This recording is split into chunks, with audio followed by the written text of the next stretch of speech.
ท่านกำลังฟังสถานีวิทยุกระจายเสียง FM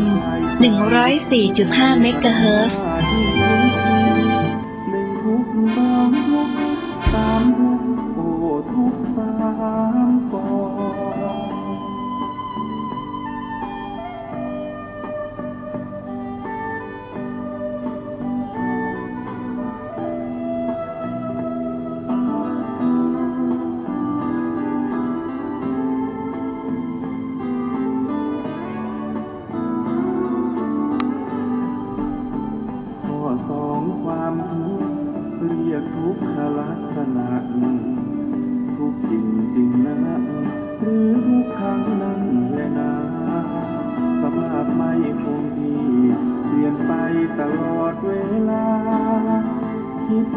คิดมากายารอท่าแต่ทุกข้อสามต่อไปเรียกว่าทุกในอริยสัจเป็นทุกรูปนามกายใจทุกในขันธ์ห้ายิ่งทุกหนึ่งทุกสองทุกสามทุกโอ้ทุกสามก่อ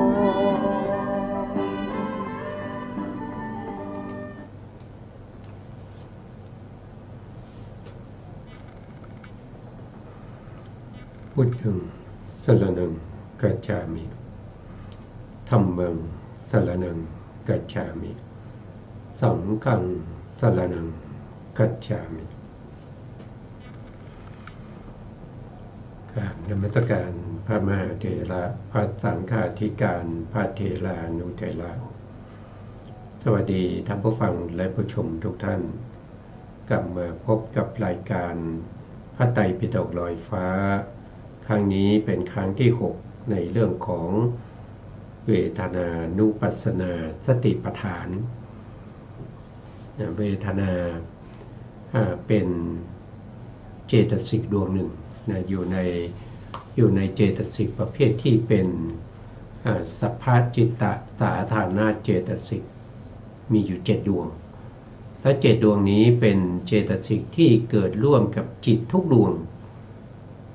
จิตดวงไหนเกิดขึ้นก็ต้องมีสัพพะจิตตสาธารณเจตสิกเกิดร่วมอยู่เสมอนั่นหนึ่งก็คือได้แก่ผัสสะเจตสิก2ก็คือได้แก่เวทนาเจตสิก3ได้แก่สัญญาเจตสิก4ได้แก่เจตนาเจตสิก5ก็คือได้แก่เอกคตาเจตสิก6คือชีวิตินทรีย์เจตสิก7ก็คือมนสิการเจตสิกเจตสิกเหล่านี้เกิดร่วมกับจิตทุกดวงเพราะฉะนั้นจิตดวงไหนก็ตามจะต้องมีเจตสิกเหล่านี้และเจตสิกเหล่านี้ก็มีความสำคัญในเรื่องของความเป็นไปของชีวิตของสัตว์ทั้งหลายสัตว์ทั้งหลายที่มีชีวิตก็จะต้องมีจิตและก็เจตสิกเหล่านี้ประกอบอยู่เสมอการที่เราจะเข้าถึงเวทนานุปัสสนาก็ต้องรอบรู้ในสิ่งเหล่านี้สิ่งเหล่านี้เป็นสิ่งที่ทำให้เราสามารถที่จะเข้าถึงความบริสุทธิ์ในความบริสุทธิ์ของสัตว์ทั้งหลายเข้าถึงความเขาเรียกว่าเข้าถึงมรรคผลและก็นิพพานสามารถที่จะทำให้เราสิ้นความตายความเกิดความตายความแก่ทำให้เราสิ้นเสียซึ่งโสกะปริเทวทุกขโทมนัสได้เพราะพระองค์ได้ตรัสไว้ว่าผู้ที่หวังความเจริญผู้ที่หวัง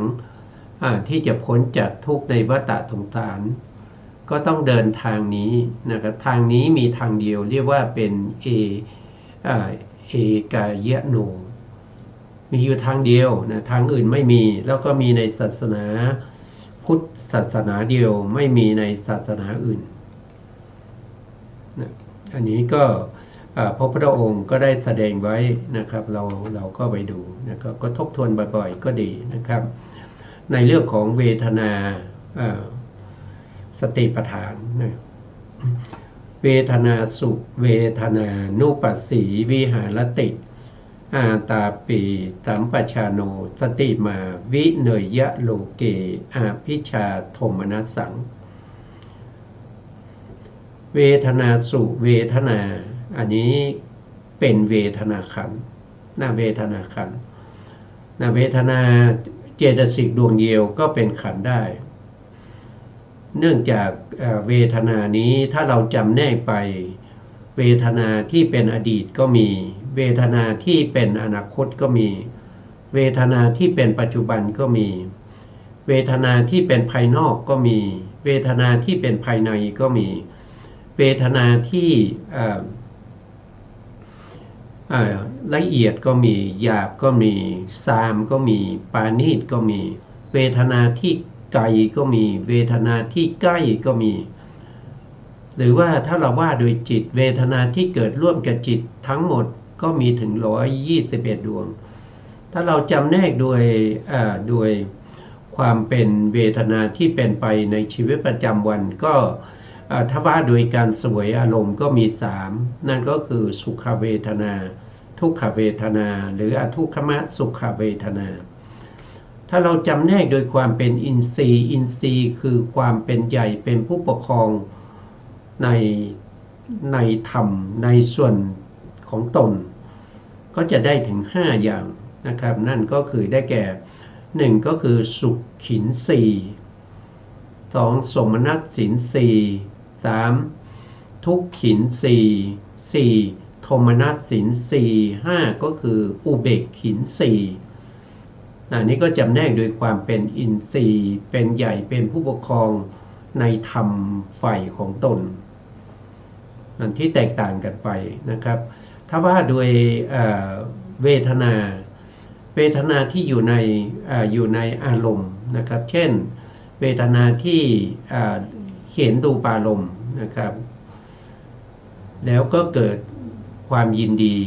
หรือยินร้ายหรือว่าจะเป็นเฉยๆไม่ว่าจะเป็นการเห็น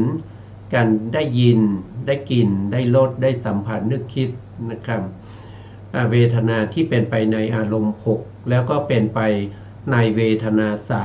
3คูณกันเข้าไป36ก็ได้18ได้18พอได้18นะครับก็มีทั้งภายในภายนอกในตัวเราก็มีภายนอกตัวเราก็มีเป็นของผู้อื่นก็มีคูณเข้าไปอีก2ก็เป็น18 2ก็36ก็ได้ถึง36นะครับทีนี้ก็คูณเวทนา3เข้าไปอีกนะครับคูณ36คูณ3ก็จะเป็น108เวทนาก็จะมีมากขึ้นไปขึ้นอยู่กับเราจะเป็นผู้ที่กำหนดรอบรู้ในเรื่องของเวทนาได้หรือไม่เป็นอยู่ในชีวิตประจำวันอยู่แล้วผู้ที่กำหนดรอบรู้ในเวทนาท่านก็เรียกว่าเป็นเวทนานุปัสสีก็เป็นเวทนานุปัสสีเป็นผู้ตามเห็นเวทนาหนึ่งนะครับผู้เป็นผู้นะนี่เป็นบุคคลนะครับเป็นบุคคลที่ปฏิบัติธรรมหรือพโยคาวจรที่มุ่งปรารถนาเพื่อจะปฏิบัติให้รู้แจ้งเห็นจริงในเรื่องของเวทนานุปัสสนาก็ตามเห็นเวทนาอยู่หนึ่งหรือเรียกว่าเป็นเวทนานุปัสสีก็คือผู้ตามเห็นเวทนาหนึ่งอนุปัสสีมีอยู่7ประการนะครับหรือถ้าเราไม่จำกัดนะครับก็เราก็จะพบอนุปัสสนาในที่ต่างๆเมื่อรวมกันแล้วเขาเรียกว่าเป็นอนุปัสสนา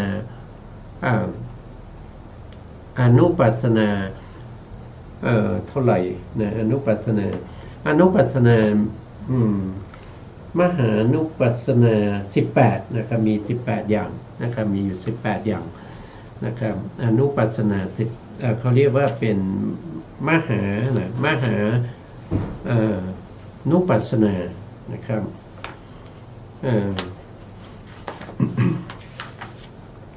ท่านก็จะเรียกว่าเป็นมหา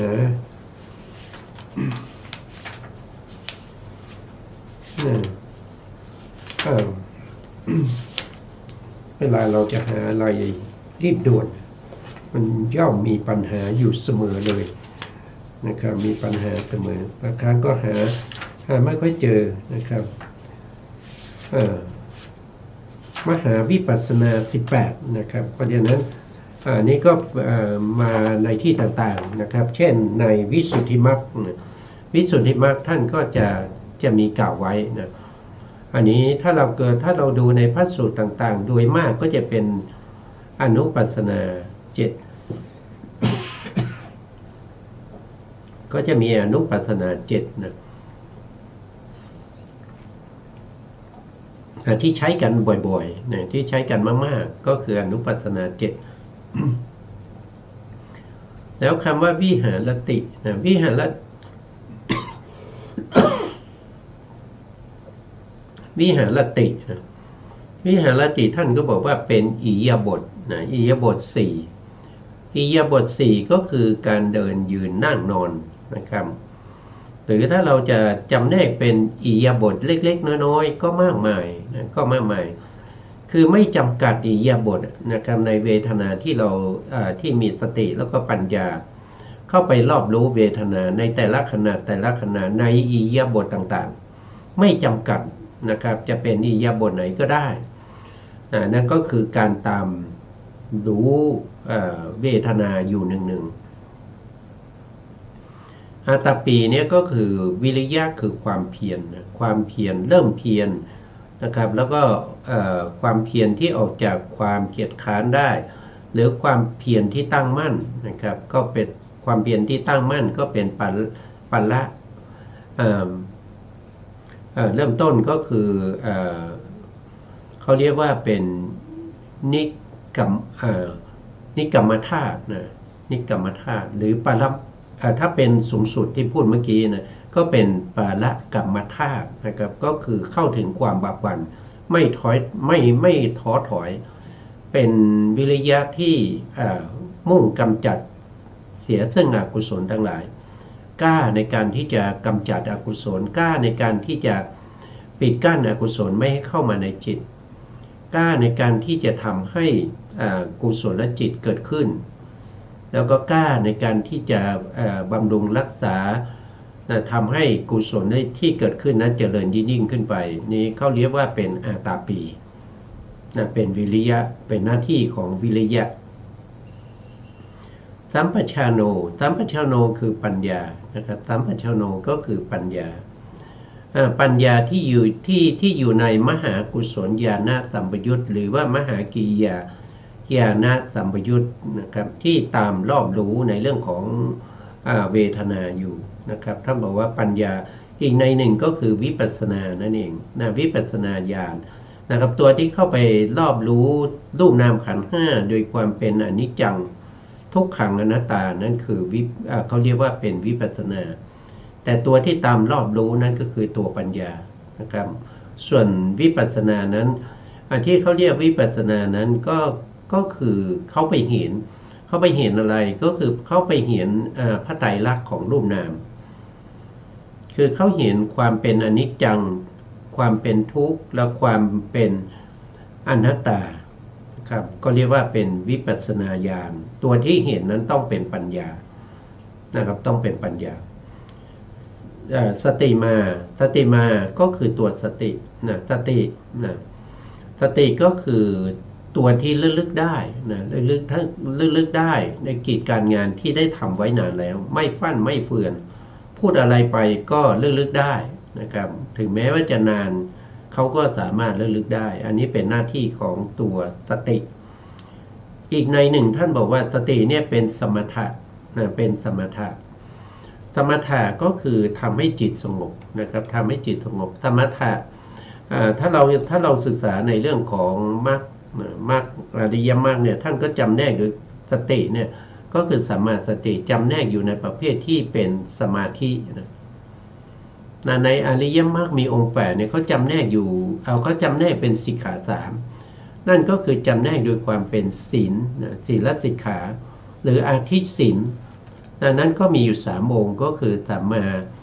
วาจาสัมมากัมมันตะสัมมาอาชีวะมี3องค์เป็นอาทิศีลอาทิจิตก็คือได้แก่สมาธิก็มีอยู่3องค์มีอยู่3องค์ก็คือได้แก่สัมมาวายามะก็คือได้แก่ตัววิริยะอันที่2ก็สัมมาสติก็คือได้แก่ตัวสติอันที่3ก็คือสัมมาสมาธิก็คือได้แก่เอกคตานะครับ3ตัวนี้ก็จัดอยู่ในประเภทที่เป็นอาทิจิตก็คือสมาธิส่วนปัญญานั้นมีอยู่2องค์นะครับนั่นก็คือได้แก่สัมมาทิฏฐิก็คือได้แก่ตัวปัญญาที่รอบรู้ในเรื่องของอริยสัจ4รอบรู้ในเรื่องของเรื่องของขันธ์อายตนะธาตุที่มีมาในอดีตที่จะเป็นไปในอนาคตแล้วก็ทั้งอดีตและปัจจุบันแล้วก็เข้าไปถึงเรื่องของปัจจัยเรื่องของปัจจัยก็คือเรื่องของเหตุและผลนะครับนั่นก็เรียกว่าเป็นหน้าที่ของปัญญาตอนนั้นที่2ก็คือได้แก่สัมมาสังกัปปะสัมมาสังกัปปะก็คือได้แต่แก่ตัววิตกนะครับตัววิตกนี้มีความสำคัญในวิปัสสนาญาณถ้าไม่มีวิตกเนี่ยนะครับปัญญาทำกิจไม่ได้นะเพราะฉะนั้นวิตกนะครับก็เป็นตัวที่ตึกไปในเวทนาปัญญาก็เข้าไปพิจารณาในเวทนาท่านเปรียบเสมือนว่าวิตกเนี่ยก็คล้ายๆเวลาเราอ่านหนังสือเนี่ยเราอ่านหนังสือไปแต่ละหน้าเนี่ยไอตัวปัญญาหรือตัวที่สายตาที่เราอ่านไปเนี่ยมันก็จะอ่านไปบนอักษรทีละตัวแต่การที่จะพลิกหน้าไปหน้าที่2เนี่ยมันไม่ใช่ตานะครับตานี่ไปพลิกหน้าไม่ได้ตัวที่ไปพลิกหน้าหนังสือที่เราจะอ่านต่อไปนั้นก็คือมือนะครับเพราะฉะนั้นตัวสัมมาสังกัปปะก็เปรียบเสมือนกับมือที่พลิกหน้าไปเพื่อให้ตัวปัญญาคือตานั้นเข้าไปรอบ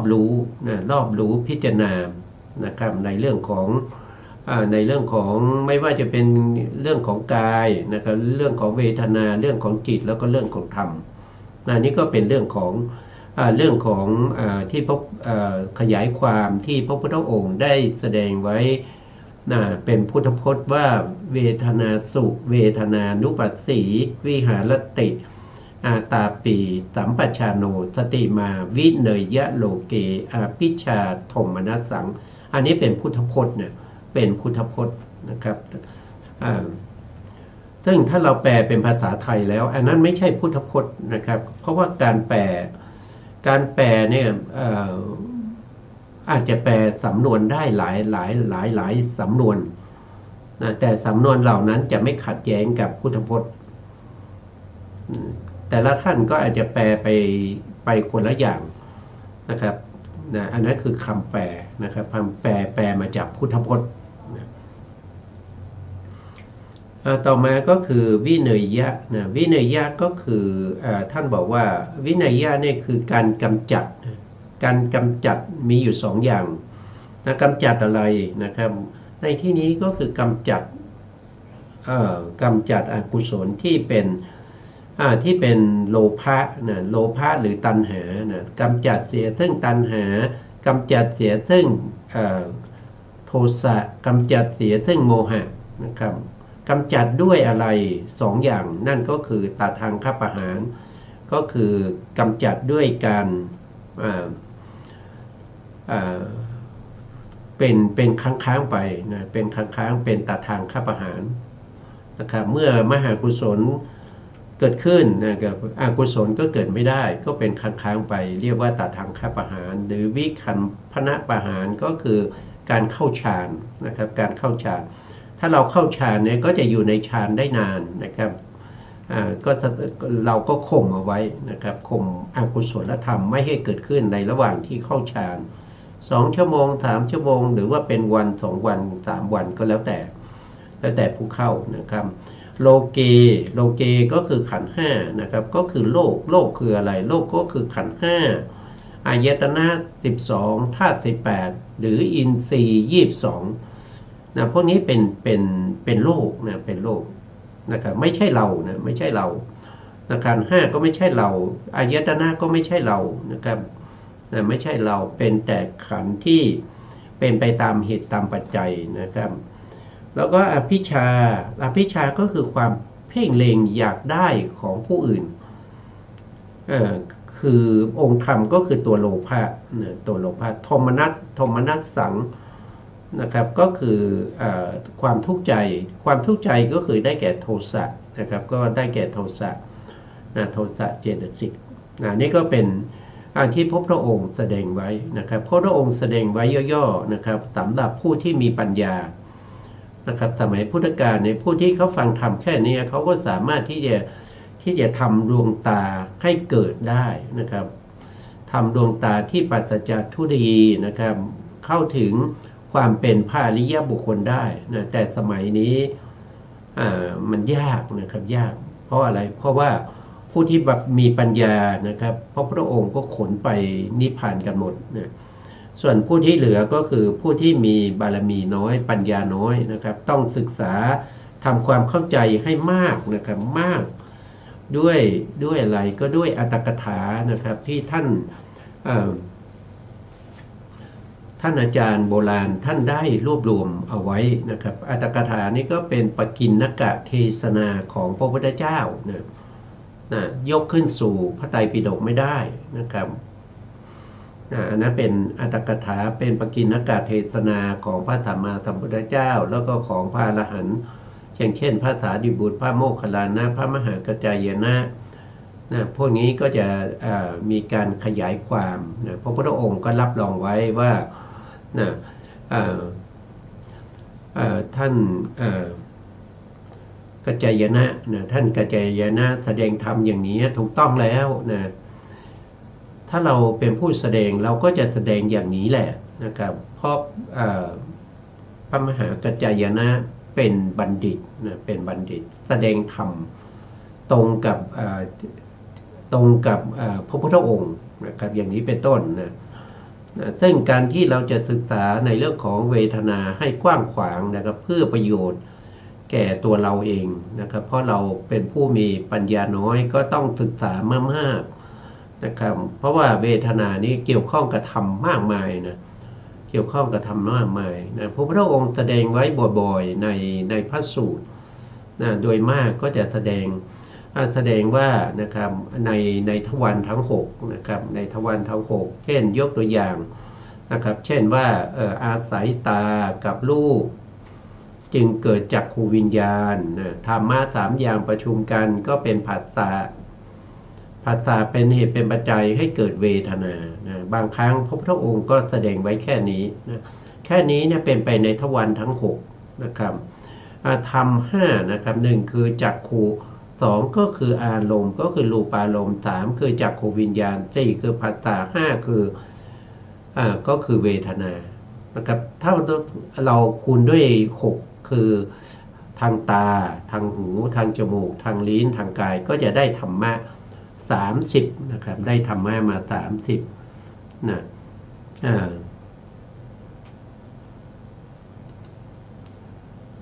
ก็จะได้ธรรมะ30นะครับวันนี้เรามาดูธรรมะ30ก่อนนะครับก่อนที่เราจะเข้าไปในเรื่องของที่เราศึกษาค้างไว้ในครั้งที่แล้วในเรื่องของอายตนะนะธรรมะ30เนี่ยนะครับก็แสดงไว้ในพระสูตรมากมายถ้าเราจำตรงนี้ได้เราก็ไปอ่านหรือว่าไปศึกษาในพระไตรปิฎกนะหรืออัตถกถาเนี่ยก็จะง่ายขึ้นนะเพราะว่านี้มันคล้ายๆเป็นกุญแจนะคล้ายๆเป็นกุญแจนะครับธรรมะ30เนี่ยก็จะมี1ก็คือวัตถุนะวัตถุนี่เป็นหัวข้อนะวัตถุก็จะมีอยู่6นะครับก็จะมีอยู่6อย่างอารมณ์ก็มี6นะครับวิญญาณก็มีวิญญาณเนี่ยถ้าว่าโดยธาตุนี่ก็มีอยู่7แต่ถ้าพูดถึงวิญญาณในที่นี้ก็มีอยู่6นะต่อผัสสะก็มี6นะครับแล้วก็เวท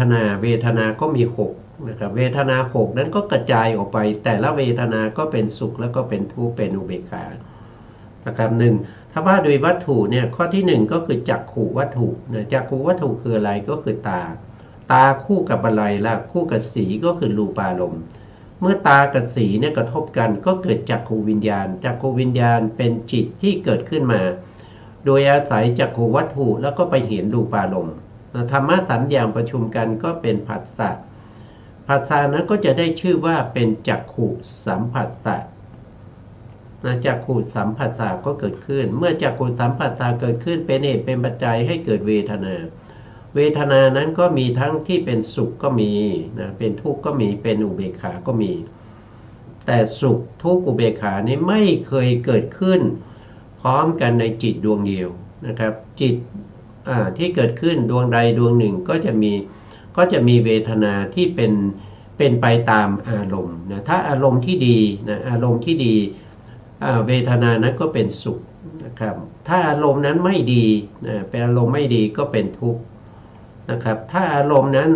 จะว่าดีก็ไม่ใช่จะว่าไม่ดีก็ไม่ใช่เป็นอารมณ์ที่เป็นกลางๆที่ว่าเป็นมัชฌิตารมณ์ก็จะเป็นอุเบกขาแต่เราก็จะถืออันนี้เราถือโดยส่วนใหญ่นะสัตว์ทั้งหลายส่วนใหญ่ก็จะเป็นไปอย่างนี้แต่มันก็จะมีบางคนเนี่ยเขาเรียกว่าเป็นเป็นประเภทที่เป็นกัปปะนะเป็นกัปปะก็คืออาจจะเห็นผิดเพี้ยนไปจากคนทั่วไปนะบางทีอารมณ์ที่ดีนะบางคนก็จะเห็นเป็นทุกข์มีความทุกข์เป็นบางคนนะไม่ใช่ทุกคนนะแต่คนส่วนมากนี่เขาจะมีเวทนาที่เป็นสุขแต่ว่ามีบางคนอารมณ์ที่ดีเขาเห็นเป็นทุกข์นะครับมีเวทนาที่เป็นทุกข์นะบางคนอารมณ์ที่ไม่ดีนะครับส่วนมากก็จะเป็นเวทนาก็จะเป็นทุกข์แต่บางคนมีเวทนาเป็นสุขนะมันก็แปลกนะบางคนมันก็แปลกอย่างนี้บางคนอารมณ์ที่ดีนะครับแต่ก็มีเวทนาที่เป็นอุเบกขาหรือว่าอารมณ์ไม่ดีก็เป็นอุเบกขาได้เหมือนกันเขาเรียกว่าเป็นปริกัปปะนะครับโทษทีเมื่อกี้นึกไม่ออกนะครับเขาใช้คำว่าศัพท์บาลีว่าเป็นคนที่ไม่สามารถที่จะเห็นหรือว่าเป็นไปกับคนส่วนใหญ่ได้เขาเรียกว่าเป็นบุคคลที่เป็นปริกัปปะเนี่ยก็คือวิปลาสไปนะแต่จริงๆแล้วผู้ที่เห็นอารมณ์แล้วไม่รู้ตามความเป็นจริงนั้นก็วิปลาสอยู่แล้วนะวิปลาสอยู่แล้วอันนี้ก็เป็นชุดที่1นะครับชุดที่1มี5นะครับทางตานี่มี5นะครับเวทนาเราก็รวมกันก็คือเวทนานั่นเองนะครับทางหูทางหูก็มี5นะครับทางหูก็อาศัยโสตะคือหูกับสัทธารมณ์นะครับเป็นปัจจัยให้เกิดโสตวิญญาณนะครับโสตวิญญาณคือจิตเกิดขึ้นมาอาศัยโสตประสาทเป็นที่อาศัยเกิดแล้วก็มีสัทธารมณ์เป็นอารมณ์นะครับเมื่อธรรมะ3อย่างนี้ประชุมกันก็เป็นผัสสะนั้นเรียกว่าโสตสัมผัสสะเมื่อโสตสัมผัสสะเกิดขึ้นเวทนาก็จะเกิดตามนะครับผัสสะเป็นเหตุเป็นปัจจัยให้เกิดเวทนาก็จะเกิดขึ้นเป็นสุขก็มีเป็นทุกข์ก็มีเป็นอุเบกขาก็มีต่อมานะครับในส่วนที่3นะก็จะเกี่ยวกับเรื่องของจมูกก็จะเป็นคานะวัตถุคานะวัตถุอาศัยคานะวัตถุกับกลิ่นนะครับหรือเรียกว่าเป็นคันธารมณ์บาลีท่านเรียกคันธารมณ์นะครับทำให้เกิดนะครับคานะวิญญาณนะครับจิตที่อาศัยคานะวัตถุเกิดขึ้นเห็นโทษทีได้กลิ่นได้กลิ่นคือคันธารมณ์เรียกว่าคานะวิญญาณคานะวิญญาณนะครับเมื่อเกิดขึ้นธรรมะ3อย่างนี้ประชุมกันนะครับหรือประจวบกันนะครับก็จะทำให้เกิดเป็นทำให้เกิดเป็นผัสสะก่อนนะครับนั่นก็คือได้แก่คานะสัมผัสสะนะครับเวทนาที่เกิดขึ้น ถ้าเป็นสุขเวทนาก็เรียกว่าคานะสัมผัสสัจชาเวทนาอันนั้นก็เป็นเวทนาทั้งสุขแล้วก็ทั้งทุกข์ทั้งอุเบกขานะรวมกันไปก็เรียกว่าเป็นคานะสัมผัสสัจชาเวทนาต่อไปก็จะเป็นทวารที่4ทวารที่4ก็คืออาศัยลิ้นหรือชิวหาประสาทนะครับกับรักษาลมคือลดทำให้เกิดชิวหาวิญญาณชิวหาวิญญาณอาศัยชิวหาประสาทเกิดขึ้นแล้วก็ไปรับลดไปรับลดเมื่อธรรมะ3อย่างประชุมกันก็เป็นชิวหาสัมผัสสะชิวหาสัมผัสสะเป็นเหตุเป็นปัจจัยให้เกิดเวทนาเวทนานั้นก็เรียกว่าชิวหาสัมผัสสะชาเวทนาที่เป็นสุขก็มีเป็นทุกข์ก็มีเป็นอุเบกขาก็มีต่อไปก็5นะครับ5ก็คือกายวัตถุกายวัตถุก็คือประสาทกายอาศัยกายคือประสาทกายกระทบกับโพธพารมณ์กระทบกับเย็นร้อนอ่อนแข็งหย่อนตึงนะครับหย่อนตึงอันนี้เป็นโพธพารมณ์ก็ทำให้เกิดกายวิญญาณกายวิญญาณคือจิตเกิดขึ้นโดยอาศัยกายวัตถุเป็นที่เกิดแล้วก็ไปรู้โพธพารมณ์ธรรมะ3อย่างนี้ประชุมกันก็เป็นกายสัมผัสสะกายสัมผัสสะนะครับเกิดขึ้นเป็นเหตุเป็นปัจจัยให้เกิดเวทนาเวทนานั้นเรียกว่ากายสัมผัสสะชาเวทนาที่เป็นสุขก็มีเป็นทุกข์ก็มีเป็นอุเบกขาก็มีขึ้นอยู่กับอารมณ์อารมณ์ดีก็เป็นสุขอารมณ์ไม่ดีก็เป็นทุกข์อารมณ์ที่เป็นกลางๆก็เรียกว่าเป็นอุเบกขายกเว้นบุคคลที่เป็นปริกัปปะที่เห็นผิดเพี้ยนไปจากคนส่วนมากต่อมาก็จะเป็นทางใจนะทางใจก็จะ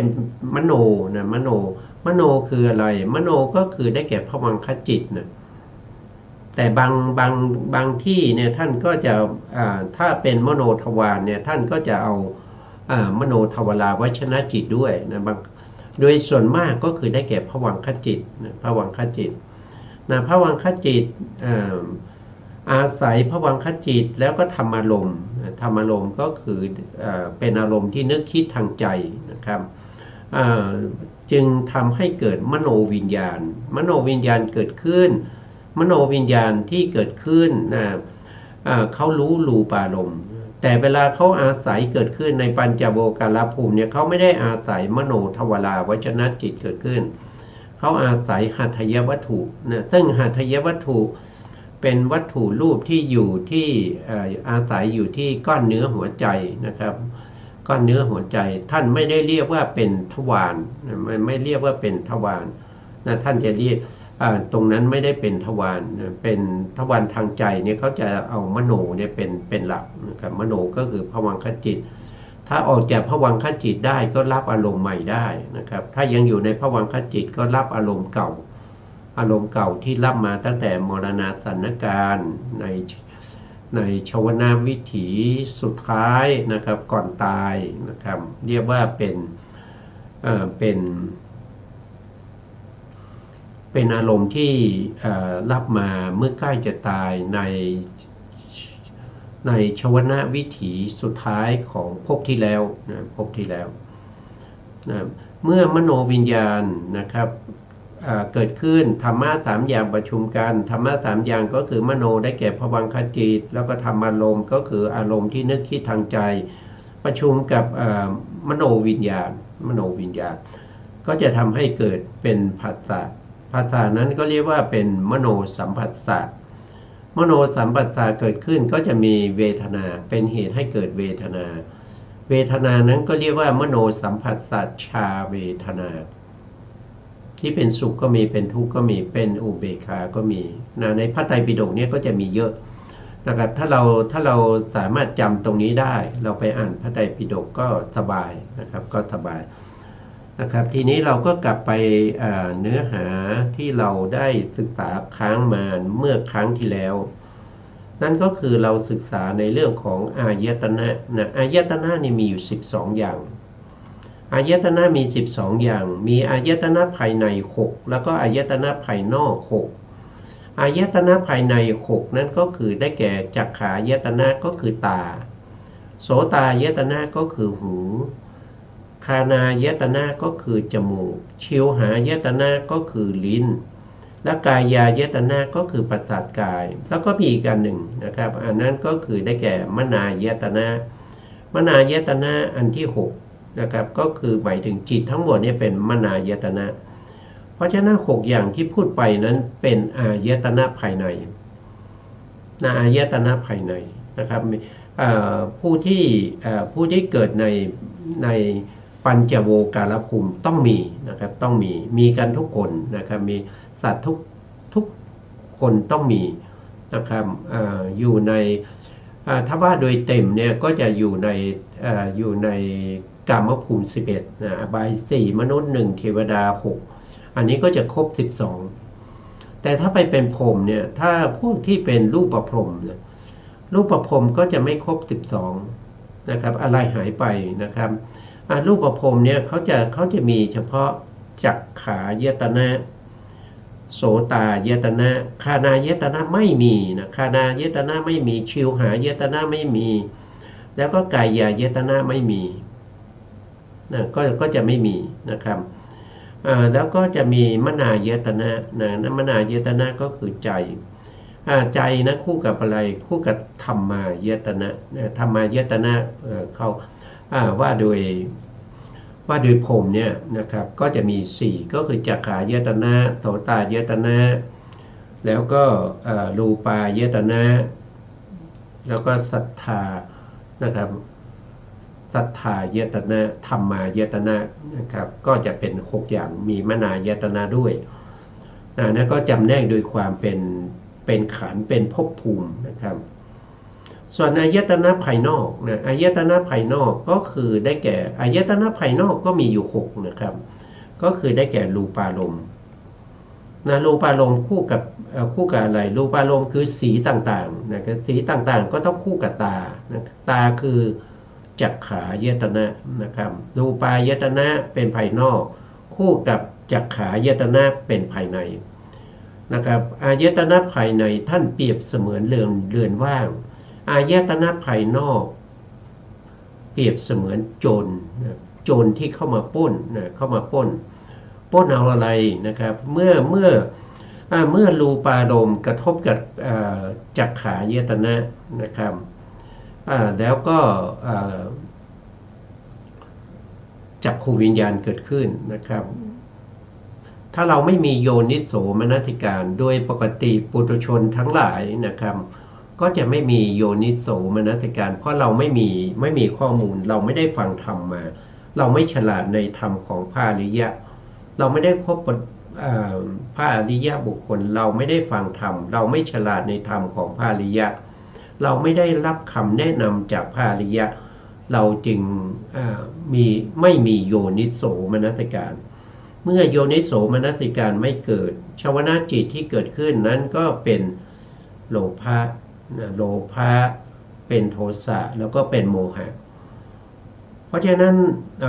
เมื่ออายตนะภายนอกนะครับเหมือนโจรที่เข้าไปปล้นอายตนะภายในปล้นเอากุศลไปหมดนะครับเหลือแต่อกุศลท่านก็เปรียบอย่างนี้นะเหลือแต่อกุศลธรรมนะครับที่เกิดขึ้นนะอายตนะภายนอกนะครับอันที่2ก็คือได้แก่ศรัทธายตนะศรัทธายตนะก็คือได้แก่เสียงต่างๆศรัทธายตนะคู่กับอะไรก็คู่กับโสตปัสสาทก็คือปัสสาทตานะครับเมื่อเสียงเกิดขึ้นกระทบกับโสตปัสสาทก็จะเกิดโสตวิญญาณนะครับโสตวิญญาณธรรมะ3อย่างประชุมกันก็จะเป็นผัสสะก็เรียกว่าเป็นโสตสัมผัสสะเกิดเวทนา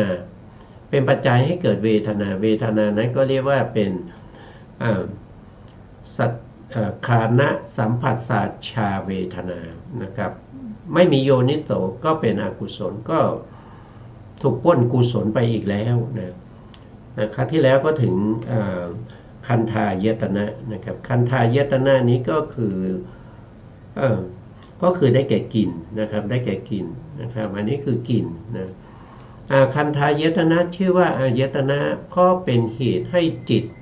และเจตสิกนะครับจิตและเจตสิกเกิดขึ้นองค์คำก็คือได้แก่กลิ่นต่างๆนะได้แก่กลิ่นต่างๆคานายตนะนั้นเป็นประสาทจมูกนะกระทบกับคันธายตนะคันธายตนะนี่เป็นกลิ่นคันธายตนะเป็นอายตนะภายนอกนะแต่คานายตนะนั้นเป็นจมูกนั้นประสาทจมูกนั้นเป็นอายตนะภายในอายตนะภายในและภายนอกนะครับกระทบกันแล้วเกิดวิญญาณนะวิญญาณก็เรียกว่าเป็นขานาวิญญาณจิตเมื่อเกิดขึ้นนะครับธรรมะก็จะสืบต่อกันไปนะครับก็จะสืบต่อกันไปเพราะฉะนั้นอายตนะท่านจึงเรียกว่าเป็นบ่อเกิดแห่งธรรมทั้งหลายเป็นที่ประชุมก็คือประชุมกันทำไมก็ประชุมกันเพื่อจะสร้างอะไรก็คือสร้างตาหูจมูกลิ้นกายใจนะครับขึ้นมาใหม่ในภพหน้านะครับโดยมีตัณหานะเป็นผู้ที่เชื่อมระหว่างภพนี้กับภพหน้าเอาไว้นะครับแล้วก็มีกรรมนะเป็นตัวที่จะส่งผลนะครับโดยอาศัยตัวตัณหานั้นเป็นสะพานก็คือเป็นตัวที่เชื่อมระหว่างภพนี้กับภพหน้าเอาไว้นะหรือท่านจะเรียกว่าเป็นกาวนะครับเป็นกาวติดเอาภพนี้กับภพหน้าไว้นะครับเป็นยางเหนียวนะครับในเรื่องของตัณหานั้นนะตัณหาถ้าว่าโดยอายตนะก็เป็นธรรมายตนะนะเป็นธรรมายตนะธรรมายตนะคืออะไรธรรมายตนะก็เป็นอายตนะภายนอกนะครับธรรมายตนะนั้นได้แก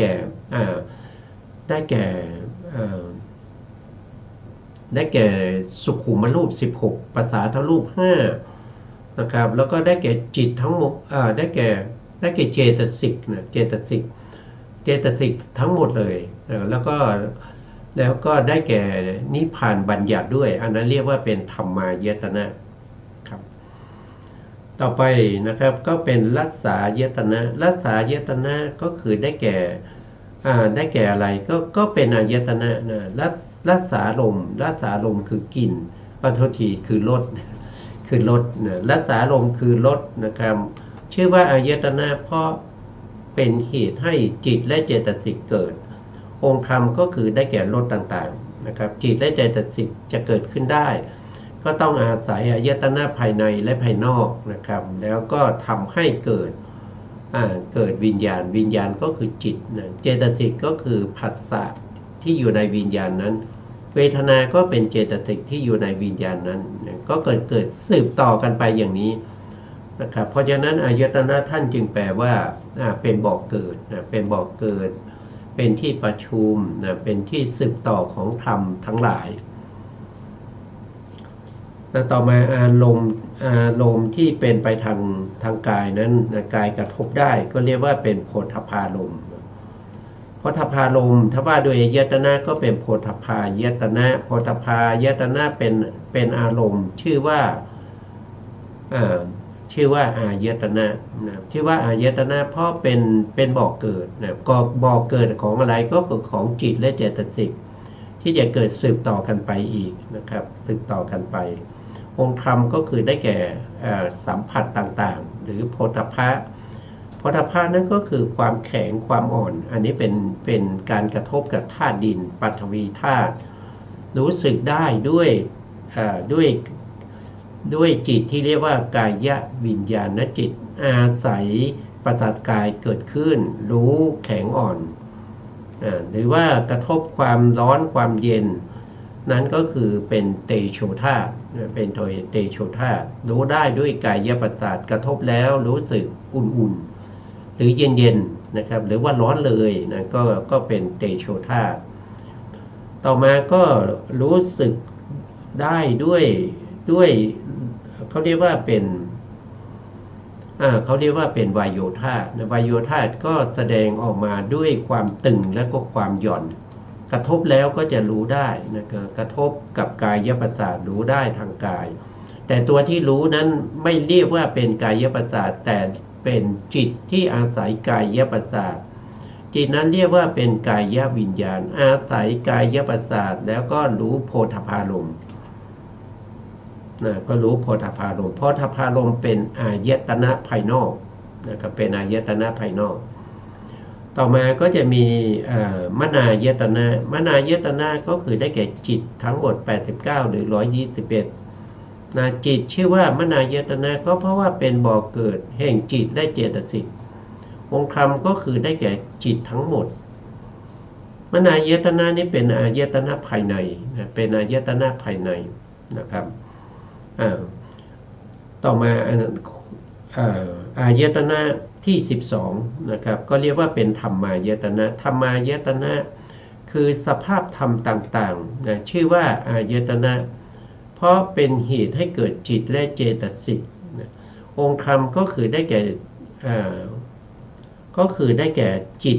89นะจิต89ที่เรานึกถึงนะครับเรานึกถึงอะไรเรานึกถึงจิตของเรามีโลภะเรานึกถึงความยินดีนะครับหรือว่าความไม่สบายใจหรือว่าเป็นความหลงความไม่รู้ตามความเป็นจริงถ้าน้อมนึกไปนะครับเห็นสิ่งเหล่านั้นนะครับสิ่งเหล่านั้นก็จะเป็นจิตนะครับถ้าระลึกถึงเจตสิกนะครับเจตสิกก็จะต้องระลึกเป็นดวงๆนะครับก็คือโลภะเจตสิกนะครับมีลักษณะของความติดข้องในอารมณ์นะครับมีลักษณะของความยืดไว้ไม่ยอมปล่อยนะอันนั้นคือเจตสิกนะครับหรือ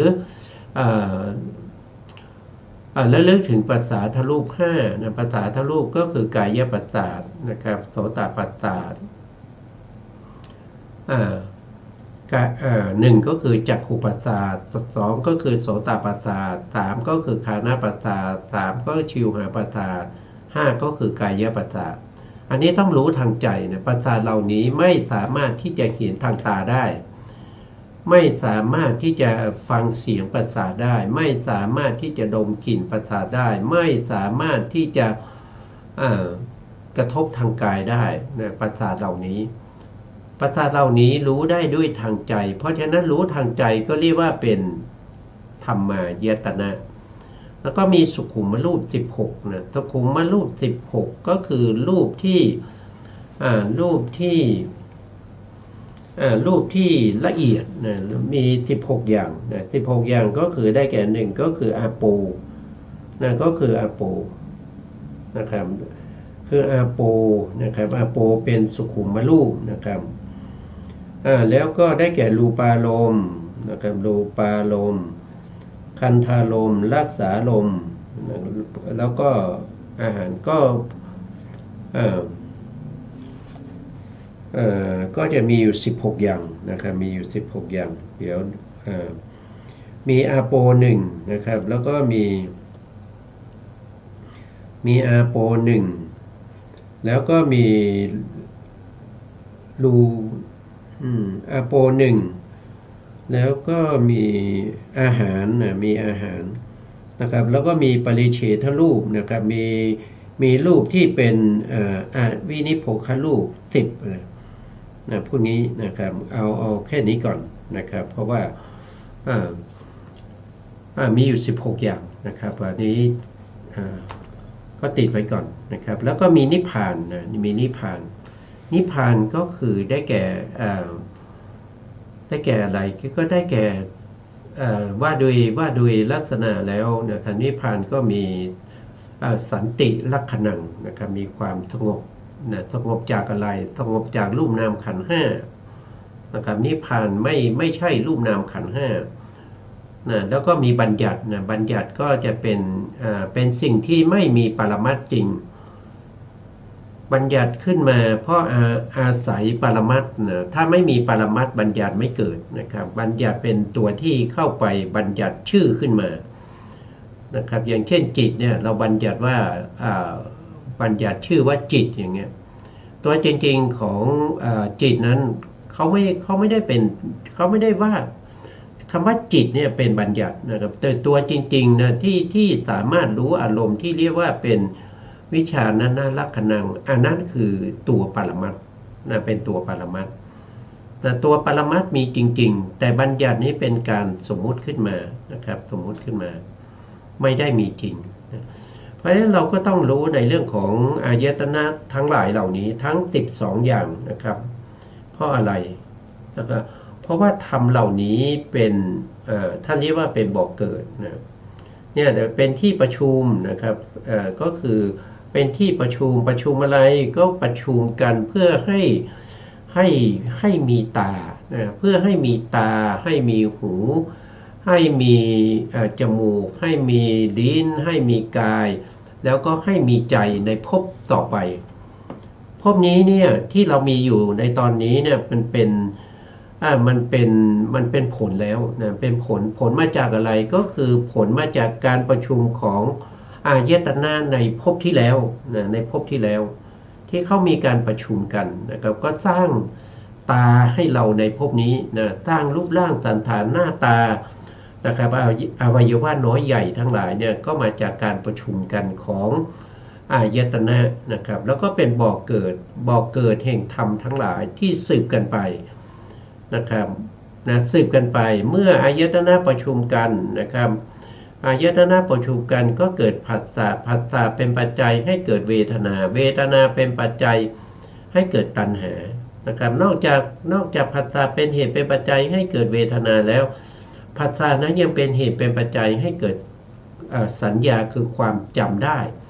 แล้วผัสสะนั้นยังเป็นเหตุเป็นปัจจัยให้เกิดเจตนาคือกรรมด้วยนะเจตนานะครับเมื่อตัณหาเกิดขึ้นนะตัณหาก็เป็นเหตุเป็นปัจจัยให้เกิดอุปทานคือตัณหาที่มีกำลังนะครับแล้วก็มีทิฏฐิด้วยทิฏฐิก็จะเกิดกับตัณหาทิฏฐิคือความเห็นผิดเกิดร่วมกับตัณหานะเมื่อมีอุปทานก็เป็นเหตุเป็นปัจจัยให้เกิดภาวะคือภพนะภพนั้นมีทั้งที่เป็นกรรมภพแล้วก็อุปปาติภพกรรมภพก็มีการประชุมสร้างอะไรสร้างตาอีกนะครับนะให้มีในภพต่อไปนะภพต่อไปก็จะเป็นเมื่อมีภาวะคือภพก็เป็นเหตุเป็นปัจจัยให้เกิดชาติคือความเกิดขึ้นของตาหูจมูกลิ้นกายใจแล้วก็อายตนะภายนอกกระทบกันนะครับก็เมื่อกระทบกันนะครับก็เป็นธรรมที่สืบต่อไปอีกนะครับเมื่อมีชาติความแก่ของอายตนะเหล่านี้ก็เรียกว่าเป็นชราแล้วความดับของอายตนะเหล่านี้ก็เรียกว่าเป็นมรณะนะผลที่ตามมานั้นก็คือโศกะปริเทวะทุกขโทมนัสและอุปายาสะนะความเกิดขึ้นแห่งกองทุกข์ทั้งหลายก็มาจากการประชุมของอายตนะเป็นบ่อเกิดเป็นที่ติดต่อเป็นที่เป็นเครื่องต่อนะครับเป็นเครื่องต่อไปหาธรรมอื่นนะครับที่ต่อก็คือต่อไปหาในธรรมอื่นให้ยาวไปหรือว่าบางที่ก็เรียกว่าเป็นแดนต่อนะต่อความรู้หรือว่าเป็นเครื่องรู้แล้วก็สิ่งที่รู้นะมีอยู่12อย่างนะครับ12อย่างนะครับเราก็รู้แล้วว่าเป็นอายตนะภายใน6อายตนะภายนอก6นะอายตนะภายในก็เปรียบเสมือนกับเรือนว่างนะมันไม่มีอะไรเลยนะมันไม่มีอะไรอายตนะนี่มีจริงนะแต่ว่ามันไม่มีอะไรอยู่ในอายตนะเหล่านั้นนะครับอย่างเช่นจักขายตนะเนี่ยก็คือปัสสตานี่มันมีจริงๆนะแต่ในปัสสตานี่มันไม่มีสัตว์ไม่มีบุคคลนะไม่มีชีวะไม่มีอัตตาตัวตนนะไม่มีผู้สร้างนะครับที่อยู่ในตาเนี่ยไม่มีนะไม่มีนะเพราะฉะนั้นจักขายตนะคือตานั้นมันก็จะว่างจากความเที่ยงนะว่างจากความเที่ยงนะครับเพราะมันเป็นเรือนว่างมันก็ว่างจากความเที่ยงว่างจากความสุขแล้วก็ว่างจากอัตตานะคือว่างเนี่ยเขาว่างอย่างนี้นะครับ ไม่ใช่ว่างอย่างอื่นนะครับแต่มันเป็นข้ออุปไมยว่าเปรียบเสมือนกับเรือนว่างนะครับว่างเพราะว่าไม่เกิดกุศลโดยธรรมดาเมื่อเห็นแล้วกุศลจะเกิดขึ้นยากนะครับไม่ใช่ง่ายๆนะต้องมีโยนิโสเพราะฉะนั้นก็ถูกอายตนะภายนอกมาปล้นเอากุศลไปหมดนะเมื่ออายตนะภายนอกเกิดขึ้นก็เกิดการเห็นก็ยินดีพอใจในสิ่งที่เห็นก็เป็นตัณหาไปแล้วนะเป็นตัณหาตัวยินดีพอใจนั่นก็เป็นสภาวะธรรมที่สำคัญนะครับเกิดขึ้นอย่างนี้นะครับถ้าเราไม่รู้ตรงนี้นะเราจะไปศึกษาในส่วนที่เป็นเวทนานุปัสสนาก็จะยากเพราะในพระสูตรเนี่ยส่วนมากก็จะพูดถึงเรื่องของวัตถุอารมณ์ที่เป็นที่อาศัยเกิดของเวทนาก็มาจากอย่างนี้นะครับวันนี้เราก็ได้พูดถึงเรื่องของอายตนะในส่วนที่เป็นวัตถุแล้วก็เป็นจะเป็นอารมณ์ให้แ